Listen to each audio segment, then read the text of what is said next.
para dar comienzo a un nuevo mundo de justicia, de paz y de seguridad nacional mundial.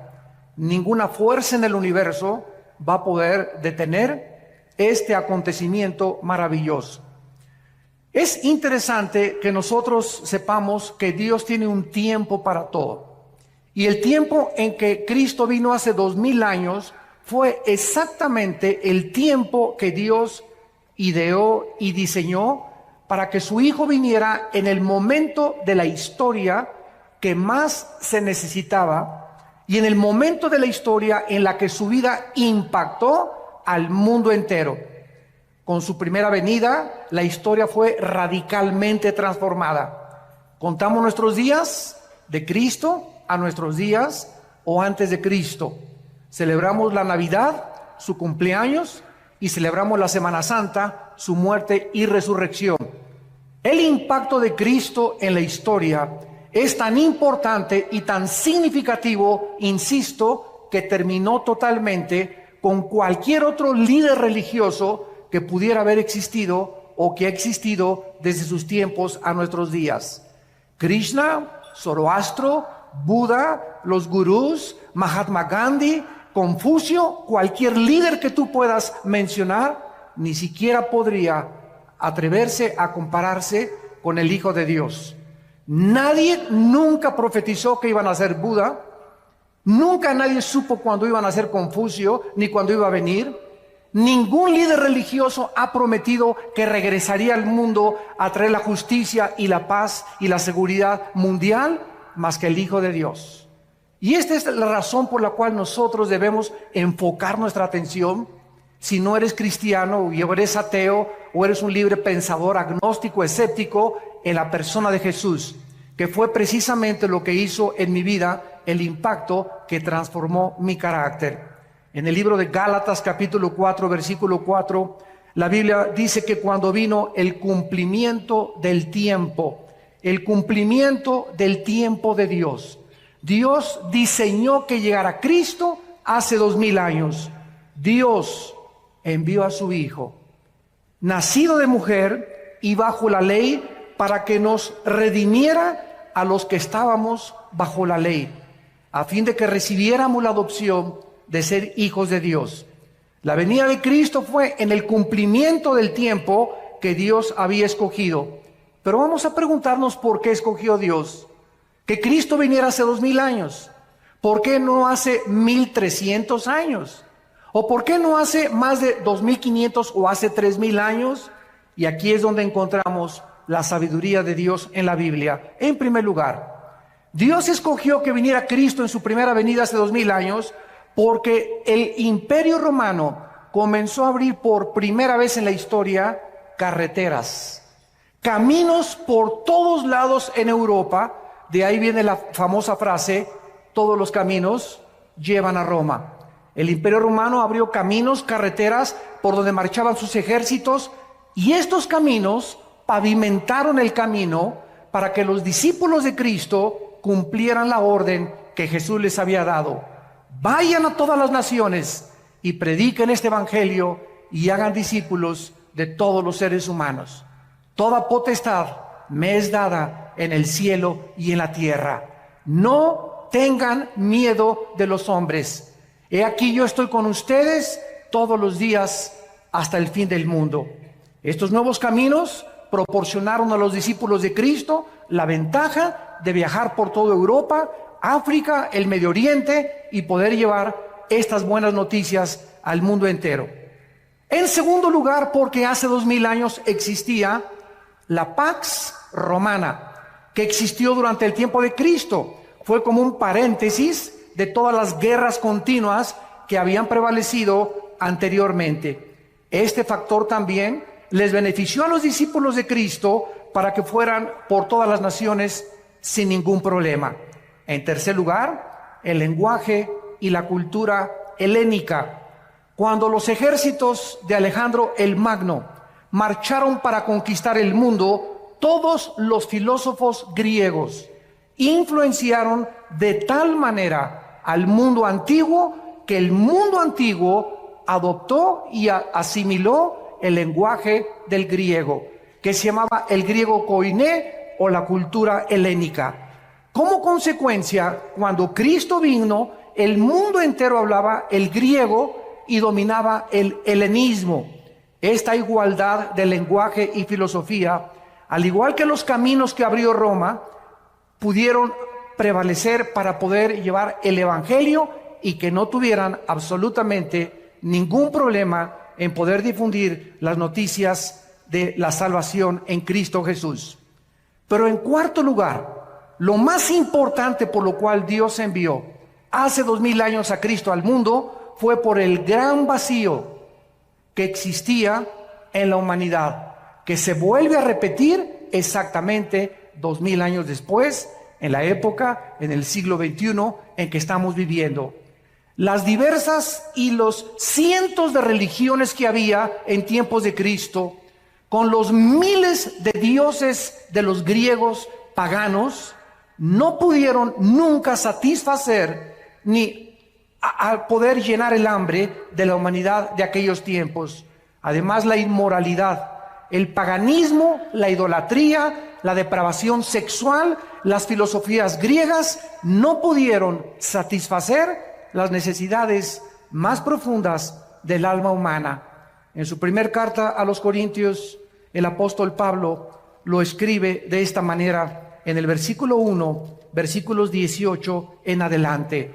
Y Cristo se dirige a los griegos, a los filósofos, aquellos que nadie ha podido comparar en 2000 años, los que se la pasaban interpretando el mundo mientras Jesús venía a cambiar el mundo. Y dice el apóstol Pablo, porque la palabra de la cruz es locura a los que se pierden. Los griegos decían, ¿cómo puede el Hijo de Dios dejarse matar? Nuestros dioses Zeus, nuestros dioses titanes y todos los grandes de la mitología griega son dioses poderosos. Un Dios nunca permitiría que mataran a su Hijo. Fue locura para los griegos, para la sabiduría humana, que Jesús muriera crucificado. Pero para los que se salvan, dice el apóstol Pablo, a nosotros es poder de Dios. ¿Qué hizo Dios hace 2000 años? Destruyó la sabiduría de los sabios y desechó el entendimiento de los entendidos. Dios hace 2000 años, a través de Cristo, envió este mensaje a todos los filósofos. Ninguna alma humana tiene la capacidad intelectual para entender a Dios. Nadie podrá, a través de sus proposiciones filosóficas, a través de sus conjeturas, a través de sus hipótesis, a través de sus especulaciones racionales, poder comprender a Dios. ¿Por qué? Porque los pensamientos de Dios son mucho más grandes que los pensamientos humanos. Y los caminos de Dios, la forma como Dios actúa, es mucho, mucho, mucho más grande y diferente a como nosotros creemos que Él debería de caminar. Entonces, para que podamos alcanzar los pensamientos de Dios a través de nuestro intelecto, jamás lo hubiéramos podido lograr. ¿Qué hizo Dios? Envió del cielo a su Hijo a este mundo. Y Cristo nos trajo a este mundo los pensamientos de su Padre. Nos dijo cómo era Dios.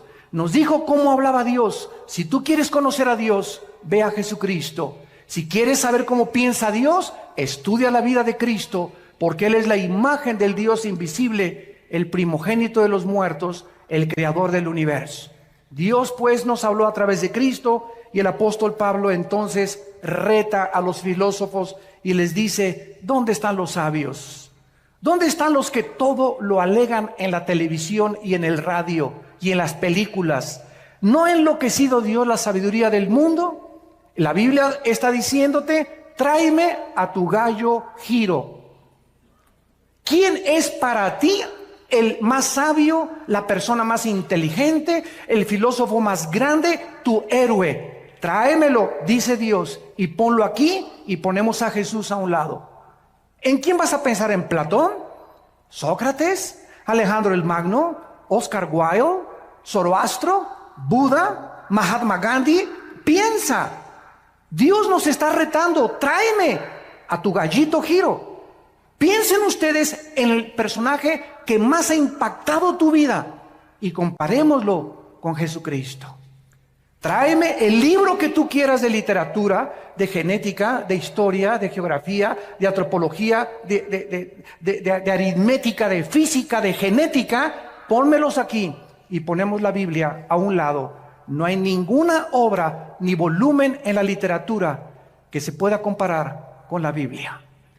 Este es el mensaje que me ha gustado llevar a las universidades. Y retando a los universitarios les he dicho lo mismo. Tráiganme ustedes y vamos a discutir y vamos a argumentar contra Marx, contra Freud, contra Carlos Darwin, contra Friedrich Nietzsche, contra Carlos Sagan, contra el que tú quieras. Cristo destruye la sabiduría y la filosofía humana. ¿Por qué? Porque son hombres. Hombres como tú y como yo, frágiles, con pies de barro, que no tenemos la capacidad más que limitada para poder llegar a un cierto punto de comprensión. Y el mundo se ha pasado tratando de entender el mal, la existencia de la maldad, que es el problema número uno de la filosofía y de los teólogos en la humanidad. La humanidad vivía en las peores condiciones en aquel tiempo y entonces la Biblia dice, ya que en la sabiduría de Dios. El mundo no conoció a Dios mediante la sabiduría, ni de Platón, ni de los griegos, ni de Sócrates, ni de Carlos Marx, ni de ningún hombre puede darnos el conocimiento de Dios. Agradó a Dios salvar a los creyentes por la locura de la predicación. Dios escoge un mensaje que es locura al intelecto humano. Y el mensaje es este: cree en Jesucristo, lo que Él hizo en la cruz del Calvario. Invítalo a tu vida como tu Salvador y Dios te perdona tus pecados, pasados, presentes y futuros. Recibes la eternidad en ese momento y en ese momento el intelecto humano comienza a luchar. No puede ser tan fácil. Yo tengo que irme de rodillas a la villa, tengo que hacer algunas obras, tengo que hacer esto y el otro, tengo que hacer 5 asilos, tengo que construir 10 orfanatorios, tengo que hacer algo para poder entrar al cielo. Dios dice, mis pensamientos no son tus pensamientos, sométete a mis términos, la salvación es por gracia, no es por obras. Y este mensaje contradice todas las religiones, porque todas las religiones sin excepción enseñan que debemos hacer algo. Claro que después de recibir a Cristo tenemos que manifestar de que somos cristianos con las buenas obras, pero nuestras buenas obras no son el medio para salvarnos, son solamente un punto intermedio entre la salvación y lo que Dios dijo en su palabra. O sea, no es las obras lo que nos salva, sino el fruto de nuestra salvación. No nos portamos bien para irnos al cielo, nos portamos bien porque tenemos a Cristo y lo tenemos que demostrar por la forma en que vivimos. Fue entonces, en este tiempo, que el Dios Todopoderoso, el Creador del universo, envió a su Hijo al mundo, se vistió de carne, de hueso y de sangre y nos trae este mensaje: de tal manera los ama mi Padre, de tal manera los ama Dios, que me ha enviado a mí al mundo a morir en una cruz por ustedes, para que cualquiera de ustedes que me escuche en este momento no se pierda, mas tenga la vida eterna. Mas Dios mi Padre muestra su amor a ustedes en que siendo pecadores, yo voy a morir en tu lugar y en mi lugar, en una cruz. Para que toda la gloria de la salvación tuya y mi salvación no sea para ti. Para que nadie llegue al cielo y le diga: Pedro, dame chance de entrar, por favor. Y Pedro te contesta: ¿y por qué te voy a dar chance de entrar? Es que hice 10 orfanatorios, 5 asilos, me fui a la villa de rodillas, fui una buena persona, fui fiel, etcétera, etcétera. Y te va a dar una patada, Pedro, y te va a aventar hacia abajo. Porque nadie va a entrar al cielo por sus buenas obras, sino por la sangre derramada en una cruz. Este es el medio que Dios escogió para que chocara con el intelecto humano. Porque nosotros, insisto, buscamos que necesitamos hacer algo para poder ser aceptados por Dios. Las buenas noticias es que Dios ya lo hizo todo en una cruz. Y solo a ti y a mí nos corresponde creer y aceptar lo que Dios hizo en nuestro lugar en la cruz de Cristo. Mientras la humanidad se sigue sumergiendo más y más en la inmoralidad, donde se siguen aprobando los matrimonios gays, iglesias que están aceptando, ¿verdad?, homosexuales, en el paganismo, en la idolatría, en la corrupción, en la mentira, en el fraude, las tinieblas en el siglo XX se están haciendo cada vez más densas y más densas y más densas en el mundo, pero en la mayor parte de los cristianos existe la convicción, y lo sabemos por el espíritu que tenemos dentro, que está pronto el mundo a ser sacudido por los poderes sobrenaturales de Dios. Dios ha comenzado en primer lugar a permitir que los climas cambien. Ya no hay primavera, verano, otoño o invierno. Hemos acabado con el agua, hemos contaminado la comida, hemos contaminado el aire, la guerra política se intensifica, el Medio Oriente es una olla express que en cualquier momento cualquier loco aprieta un botón y explota el Medio Oriente. El petróleo se va a $200 por barril y comienza el caos, una inflación y una recesión donde la gente va a comenzar a desmayar, dice Lucas 21, por las cosas que están por suceder en el mundo entero.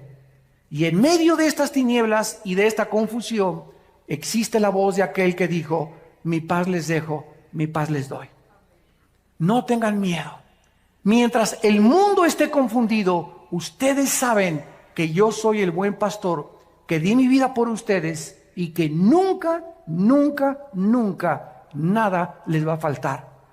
Para nosotros el morir es ganancia. Lo peor que nos pudiera suceder es morir en un terremoto, en un tsunami, una erupción volcánica, un avionazo. De algo tenemos que morir. Y cuando muramos, seremos librados de este cuerpo corrupto y nuestra alma y nuestro espíritu será libre de esta prisión donde se encuentra actualmente y temporalmente, para estar en la presencia por todos los siglos de los siglos enfrente del Creador. Cristo en Mateo 24 explicó las señales antes de su venida.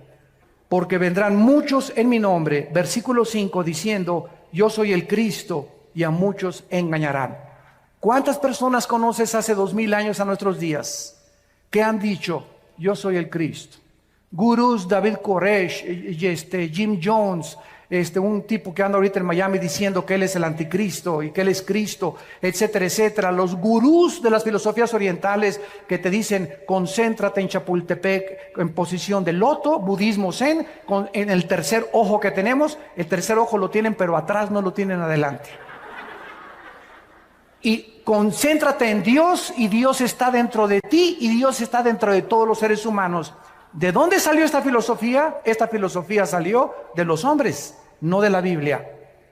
Y mientras todo esto sucede y siguen levantándose hombres y mesías, y el mundo como un niño inmaduro sigue creyendo que un presidente o un gobernante va a sacar al país del problema, o un partido político, siguen los seres humanos poniendo su esperanza en los seres humanos y no en Dios. Y la Biblia dice: maldito el que confía en el hombre y pone por carne su brazo.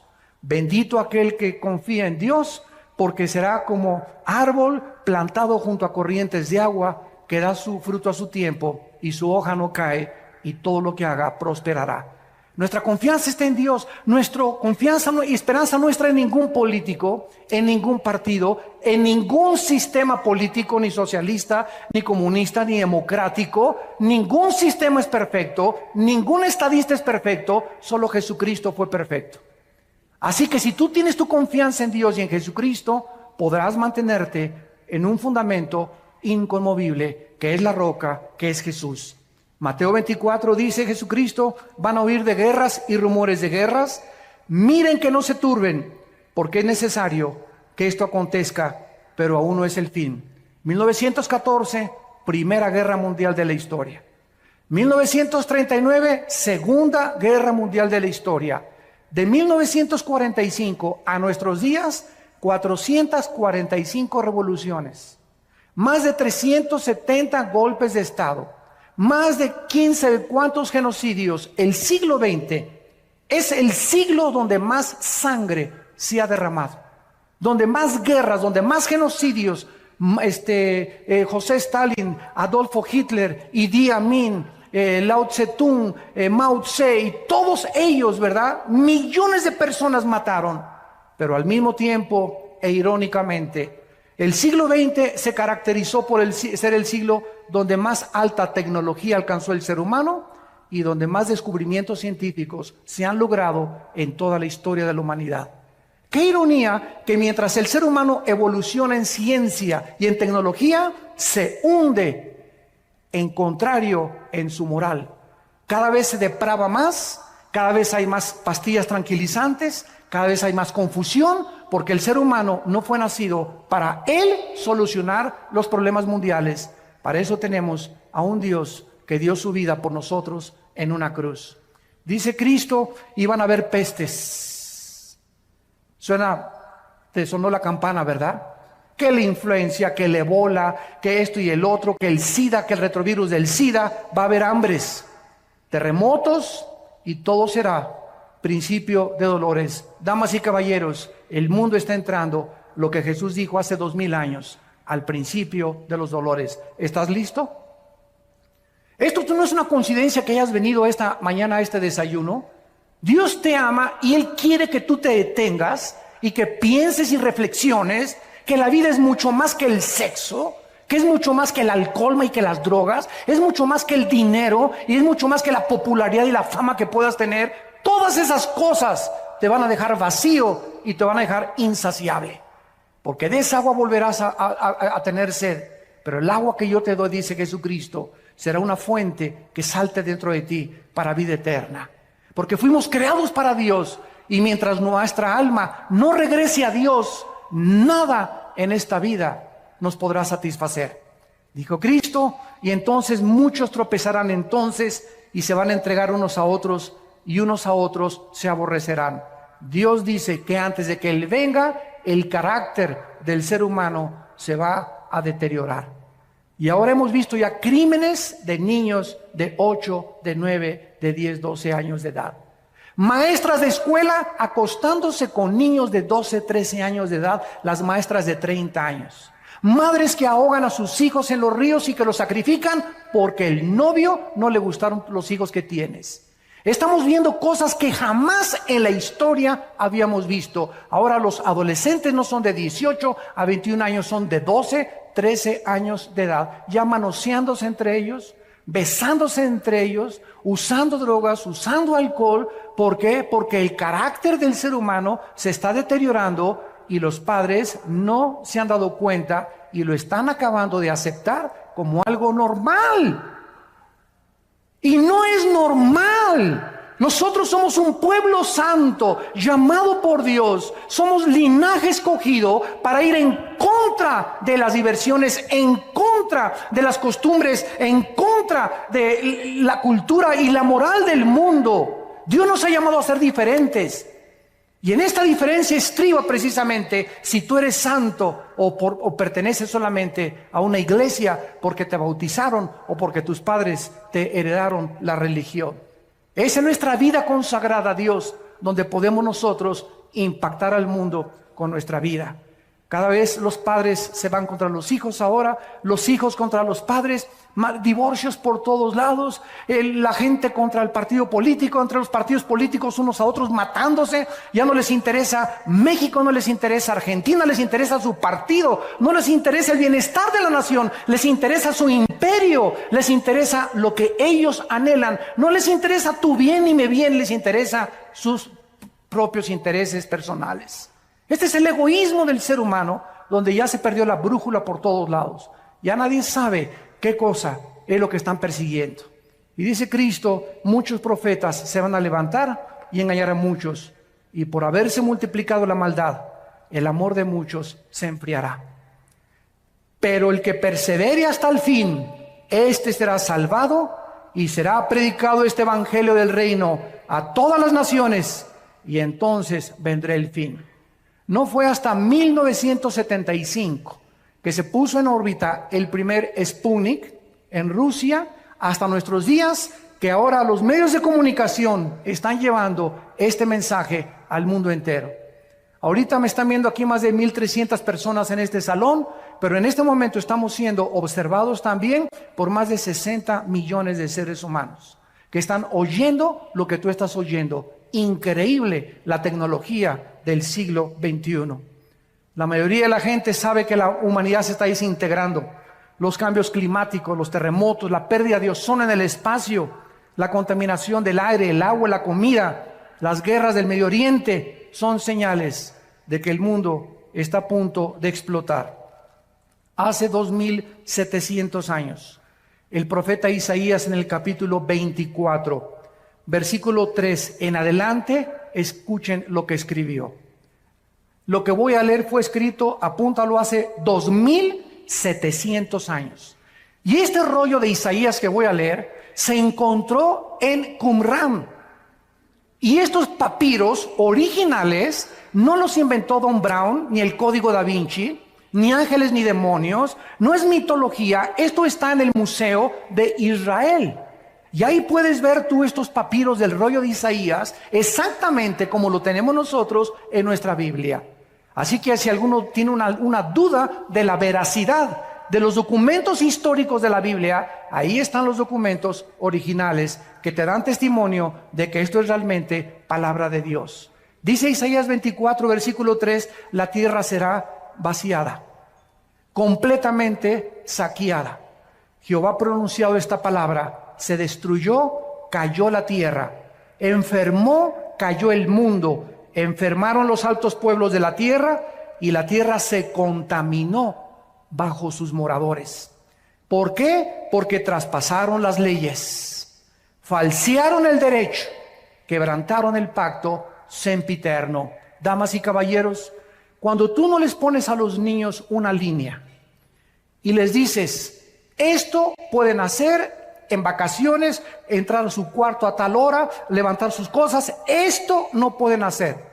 No puedes salir de tu cuarto después de las 9 de la noche, no puedes hacer estas cosas. Si no ponemos una línea de demarcación a nuestros jóvenes, a nuestros niños, y si el gobierno no tuviera parámetros como los altos y los semáforos que te dice la luz amarilla, párate, porque si te pasas no sos responsable de un accidente, entonces el mundo sería una anarquía total. Dios ha establecido líneas morales. La moralidad no la puede legislar un gobierno, porque hay gobiernos que permiten las drogas, que quieren legislar las drogas, hay otros que permiten la homosexualidad, así que el gobierno no puede tener la moral absoluta. Solo Dios, nuestro Creador, nos puede decir estas son las líneas de demarcación. Y Dios en la Biblia ha establecido que el matrimonio sea entre un hombre y una mujer. No entre Pepe ni Pancho, ni entre Lupita ni Carmelita. Dios le trajo una mujer a Adán para que los dos pudieran interrelacionarse con órganos reproductores sexuales diferentes, para que pudiéramos ser colaboradores con Dios entre seres humanos. ¿Qué ha hecho el hombre? Dice la Biblia, traspasaron las leyes. A mí no me importa lo que dice, a mí me importa ser feliz y no me importa lo que la cultura ni lo que la moral diga. Y los gobiernos, como son democráticos, ante la presión de los homosexuales y de los grupos degenerados, el gobierno no tiene más que legislar y decir, para poder comprar votos, pues vamos a legislar la inmoralidad y la homosexualidad. Hemos llegado al punto donde hemos falseado el derecho, hemos quebrantado el pacto con Dios. Escúchenme muy bien, la humanidad nos estamos convirtiendo en animales. En animales. Donde te matan, donde te secuestran, donde creen que el otro día vi un anuncio que decía, no a la pena de muerte porque nos convierte en asesinos. El partido que escribió eso no tiene el mínimo conocimiento de lo que significa la retribución y no la venganza. Cuando un gobierno ejecuta la pena de muerte, no está asesinando, porque Dios le dio la prerrogativa al gobierno de ejercer la pena capital, porque de acuerdo a Dios, escúchenme, señores políticos, de acuerdo a Dios hay seres humanos que han perdido el derecho de seguir vivos, que se han convertido en animales. y que son lobos rapaces buscando a tus hijos para secuestrarlos, destruir tu familia, destruir la sociedad, causar temor, y esas personas, de acuerdo a Dios, han perdido el derecho de vivir. Porque es preferible que uno muera y que no secuestren a 50 y que paguen por uno solo. Esta es la filosofía y el pensamiento de Dios, no es el de nosotros. Pero nosotros entramos en una misericordia falsa. Ay, no, pobrecito. Todos los que han agarrado han dicho, prefiero que me maten a estar 75 años en la cárcel. ¿Qué cosa es lo que está sucediendo? Estamos perdiendo la brújula, donde ya nadie sabe si es bueno, si es malo, qué es mejor. ¿Por qué? Porque no son guiados por la Biblia, sino por los razonamientos y las filosofías de los seres humanos. El ser humano, dice la Biblia, va a llegar al nivel de los animales. Y dice Dios, por esta causa la maldición consumió la tierra. Sus moradores fueron asolados. ¿Será quebrantada la tierra? ¿Será removida como un borracho? Se agravará sobre ella su pecado y nunca más se levantará, porque Jehová, el Dios del cielo, lo ha determinado. En todas estas cosas, la humanidad que se encuentra en un túnel donde nadie sabe dónde está la luz, dónde está la salida. Vamos a consultarle a los de la nueva era, vamos a consultarles a los gurús, vamos a consultarles a los ateos, vamos a consultarles a los adivinos, a la bola de cristal. Y Jesús dijo, yo soy el camino, la verdad y la vida. Hay un solo camino, damas y caballeros, que es Jesucristo. Dijo Jesús, yo soy la resurrección y la vida. Y quiero decirte que si tú en esta mañana vives, es precisamente porque yo quiero que tú vengas a morar conmigo eternamente en la casa de mi Padre. ¿Por qué Cristo va a regresar? Número uno, porque la creación lo espera impacientemente. La creación ha sido contaminada con huracanes, tornados, lluvias, tormentas, erupciones volcánicas. ¿Por qué? ¿Ha existido esto siempre en la humanidad? Así es, desde que el primer hombre pecó en el huerto del Edén. Dios puso un planeta perfecto como administrador a una primer pareja y el hombre se rebeló contra Dios. Y Dios ha dejado esta rebelión continuar hasta el tiempo en que Él va a venir a poder acabar con la maldad. Y durante toda esta época de la historia ha entrado el proceso que la física llama la entropía, donde todo se descompone, todo se echa a perder, nuestras células comienzan a desgastar, todo se oxida. Esta es la ley de la entropía o de la corrupción de acuerdo a la teología bíblica. Y Dios dice que cuando Él venga, restaurará totalmente la creación. Miren lo que dice en Isaías 11, versículo 6, que pasará con el mundo ecológicamente cuando Cristo regrese. Morará el lobo con el cordero, el leopardo con el cabrito se acostará, el becerro y el león, la bestia, andarán juntos, y un niño los pastoreará. La vaca y la osa pasarán, sus crías se echarán juntas, y el león como el buey comerá paja. ¿Qué dice la Biblia? Que los leones antes no eran feroces. Dios no creó a los leones feroces. Dios no le puso veneno a los alacranes, ni a la viuda negra. Dios no le puso la ferocidad a las bestias de la selva. Dios no es el autor de lo que tenemos a nuestro alrededor. Somos nosotros. Cuando nosotros pecamos, inmediatamente se contaminó todo lo que estaba a nuestro alrededor. ¿Por qué? Porque el ser humano alejado de Dios no tenía el derecho de vivir en un mundo perfecto. El momento en que nosotros nos rebelamos contra Dios, me contamino a mí mismo, me comienzo a autodestruir, comienzo a destruir a mi esposa, comienzo a destruir a mis hijos, comienzo a lastimar a toda la gente a mi alrededor, porque el pecado es contagioso. Y si no entendemos esto, ¿por qué la Biblia aparta el pecado de la santidad? Nunca vamos a comprender la mente de Dios. Cuando tú pecas, estás escogiendo sufrir. Cada vez que tú pecas, vas a sufrir. Y vas a sufrir más allá de lo que tú creías que ibas a sufrir. El precio que vas a pagar va a ser más caro que el que pensabas que ibas a pagar. Y te irá peor de lo que pensaste que te iba a ir.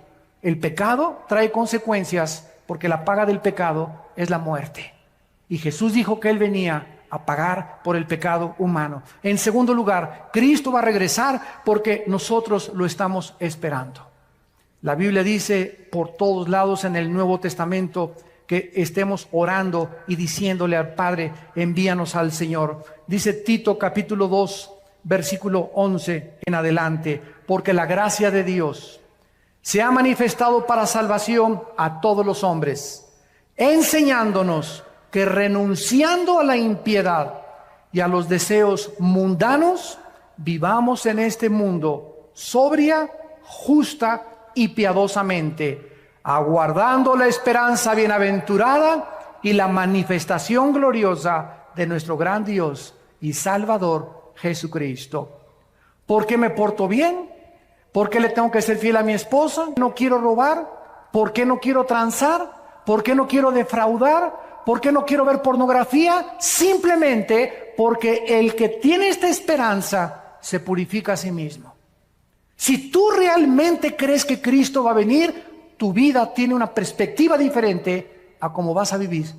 Porque si viene hoy en la tarde o viene la próxima media hora o hoy en la noche, tú vas a ser presentado y yo también, y no habrá nunca otra oportunidad para recuperar el tiempo que pudimos haber vivido en santidad. Por eso, amados santos, estar firmes y constantes, sabiendo que la obra en el Señor no es en vano. La Biblia dice que nosotros le esperamos, y yo te pregunto, ¿y tú a quién estás esperando? ¿Cuál es tu propósito para vivir? ¿Qué significado estás esperando que te dé lo que alcanzas en tu vida? Pregúntale a la gente, ¿qué es lo que tú esperas de la vida? Ser famoso, ser modelo, ser artista, ser cantante, y después, ¿qué vas a hacer? ¿Qué no sabes que te puedes morir a los 35 años de edad? A los 40 años de edad, a los 50 años de edad, que tu carrera política puede ser frustrada por una embolia, por un ataque al corazón, que tu belleza puede ser extinguida mañana por un cáncer de piel o por cualquier problema que te pueda suceder. Nuestra vida está en un hilo. No nos hagamos ilusiones de poner nuestras perspectivas en este mundo. Está bien que queramos distinguirnos y todo, pero para la gloria de Dios, no para nuestros propios intereses. Si tu esperanza no está en Cristo, no eres más que una pobre criatura, desventurada, pobre, desnuda y triste delante de Dios. Porque lo que le da significado a nuestra vida es esperar a Cristo. En tercer lugar, Cristo tiene que venir porque la justicia lo demanda legalmente. Si Dios es justo y Dios ama la justicia, cuando Él venga, tiene que castigar el pecado. La paga del pecado es la muerte. ¿Cuántas personas conoces tú que se han muerto sin ir a la cárcel? ¿Cuántas personas hay en la cárcel que deben estar afuera? ¿Y cuántas personas hay afuera que deberían estar encerrados, pero por su influencia o por su dinero pueden salvarse del castigo judicial en este mundo? Escúchame, Dios algún día te va a pagar con todo lo que hiciste. No hay ninguno de nosotros que se le pueda escapar a Dios en el día del juicio, por cuanto Dios ha establecido un día en el cual juzgará al mundo con justicia, dando testimonio a los hombres con haber levantado a su Hijo de entre los muertos. En cuarto lugar, Cristo va a regresar para cumplir las profecías que Él dijo acerca de su venida. En el capítulo 14 de Juan, antes de morir, el día antes, Jesús les dijo a sus discípulos: no se turbe vuestro corazón, creen en Dios, creen también en mí. No permitas en estos meses y años que estamos viviendo que nada de las noticias, que el petróleo cayó, que el dólar cayó, que no hay trabajo, no permitan, dice Dios, que nada les robe su paz. Lo que nos hace ser vencedores ante las circunstancias adversas del mundo es la paz de Dios. Si tú no tienes en esta mañana, ustedes que nos ven por la televisión, si tú no tienes paz en tu vida, no puedes alcanzar ni lograr nada. Y déjame decirte algo, no tienes paz porque el pecado trae culpa, vergüenza, intranquilidad, irritabilidad, rencor y amargura. Cada vez que pecas, pierdes la paz, pierdes la tranquilidad, no te aguanta ni tu perro. Pero cuando tenemos paz, somos gobernados por algo que sobrepasa el entendimiento, y que aunque podamos alrededor estar en medio de un huracán y de un tornado, sabemos que nuestras vidas están totalmente en las manos de aquel que dio su vida por nosotros en una cruz. Cristo dijo: en la casa de mi Padre muchas moradas hay. Si así no fuera, yo os lo hubiera dicho. Voy a preparar lugar para ustedes, para que si yo me fuere, vendré otra vez y los tomaré a mí mismo, para que donde yo estoy, ustedes también estén. Y ustedes saben a dónde voy y sabéis el camino. Tomás le dijo: no sabemos dónde vas. ¿Cómo podemos saber el camino? Jesús le dijo: yo soy el camino. Yo soy la verdad y yo soy la vida. Nadie viene al Padre si no es por mí. Fue lo que hizo que mi vida fuera consagrada a Dios. Cuando yo leí esto, ya había estudiado yo las religiones. Buda, había pertenecido al Partido Comunista, quería ser gurú, me quería el Himalaya, me quería rapar como los Hare Krishna, quería experimentar con las drogas, con la marihuana, con el LSD, etcétera, etcétera. Y cuando yo me enfrento con estas palabras de este hombre, caí en ese momento. Eran las 1:30 de la madrugada en mi casa, bañado en lágrimas. Por fin descubría a alguien que me decía: no puede que, quizá, chance y, a lo mejor me encontraba con alguien que me decía: yo soy el camino. No hay ningún otro camino, Armando, me decía Jesús, más que yo. Cualquier otro camino en el que tú te encuentres es un camino que conduce a la muerte. Yo soy el camino por donde tú debes andar. Agárrate de mi mano, dice Jesús, y vas a caminar conmigo y vas a tener vida y vida en abundancia. Y además, cuando mueras, vas a seguir siendo pastoreado por toda la eternidad por mi Padre. Cristo viene para cumplir sus promesas que Él nos ha hecho. Y terminamos viendo los contrastes entre la primera y la segunda venida de Jesucristo. En la primera venida de Jesucristo, Él vino a quitarse el trono, la corona, los vestidos reales, y bajó a un mundo de pordioseros. Bajó a un basurero que es el planeta Tierra. Y estando en la condición de hombre, no invitó a su nacimiento al Chadirán, ni a la Pompidou, ni a los Richelieu. No inventó a la clase media alta, ni a los políticos, ni a los encumbrados. Cuando Él nació, imagínate esto, el creador del universo nace en un pesebre. ¿Qué nos dice esto? Que Dios es un Dios humilde. Y que ese carácter de Dios lo debemos llevar nosotros en nuestra alma. Inmediatamente la humildad se refleja en los que siguen a Jesucristo de todo corazón. Y lo contrario es la pomposidad, la vanidad, la altanería, la soberbia, el orgullo que gobierna a los seres humanos.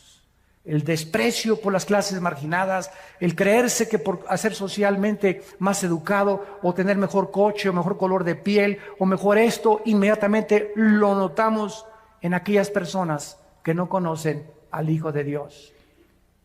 Cuando Cristo venga, vendrá con toda su gloria, con toda su potestad, con todo su reino para gobernar para siempre. Dice Mateo 24:29, e inmediatamente después de la tribulación, el sol se oscurecerá, la luna no dará su resplandor, las estrellas caerán del cielo y las potencias de los cielos serán conmovidas, y entonces aparecerá la señal del Hijo del Hombre en el cielo, y entonces lamentarán todas las tribus de la tierra y verán al Hijo del Hombre viniendo sobre las nubes del cielo con gran poder y con gran gloria.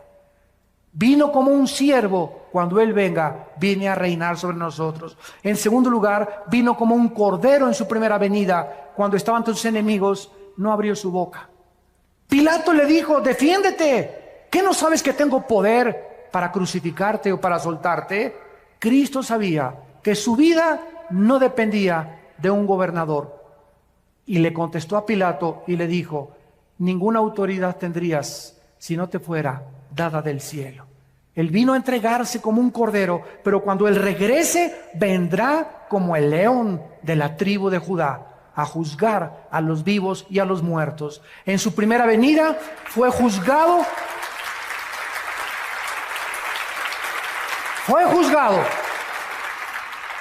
En su primera venida con el juicio más injusto dentro de la misma jurisprudencia y de las leyes del derecho romano y del derecho griego y de todos los que han estudiado, es el juicio más injusto que un hombre ha padecido, el haber sido juzgado como lo fue Jesucristo. En su segunda venida, Él vendrá como el juez de toda la humanidad. En primera venida el mundo lo juzgó y dijeron, crucifíquenle, crucifíquenle. Cuando Él venga en su segunda venida, en estos días o en estos meses o en los próximos años, viene a juzgar a todos aquellos que se burlaron de Él. Y en cuarto lugar, cuando Él vino, nació en un pesebre. Creció como un humilde carpintero y entró a Jerusalén en un burrito. Pero cuando Él venga por segunda vez, vendrá en un caballo blanco. Y seguido de millones y millones de ángeles y de santos que vendremos con Él. Y dice Apocalipsis 19, entonces vi el cielo abierto, versículo 11, y un caballo blanco, y el que lo montaba se llama Fiel y Verdadero, con justicia juzga y pelea. Sus ojos eran como llama de fuego, había en su cabeza muchas diademas, y tenía un nombre escrito que ninguno conocía, sino Él mismo. Estaba vestido de una ropa teñida en sangre, y su nombre es el Verbo de Dios. Y los ejércitos celestiales, vestidos de lino finísimo, blanco y limpio, le seguían en caballos blancos. De su boca sale una espada aguda para herir a las naciones, y Él las regirá con vara de hierro. Y Él pisa el lagar del vino del furor de la ira del Dios Todopoderoso. Y en su vestidura y en su muslo tiene escrito este nombre: Rey de Reyes y Señor de Señores. Ven, Jesús, ven. Viene a triunfar, viene a traer justicia, viene por nosotros, viene a recompensarte.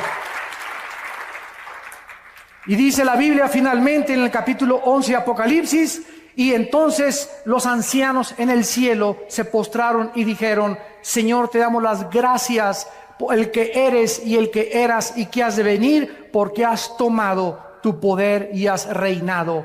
Y se airaron las naciones, y tu ira ha venido, y el tiempo de juzgar a los muertos y de darle el galardón a tus siervos, los profetas, a los santos y a los que temen tu nombre, pequeños y grandes, y destruir a los que destruyen la tierra. El Señor Jesucristo viene a juzgarte.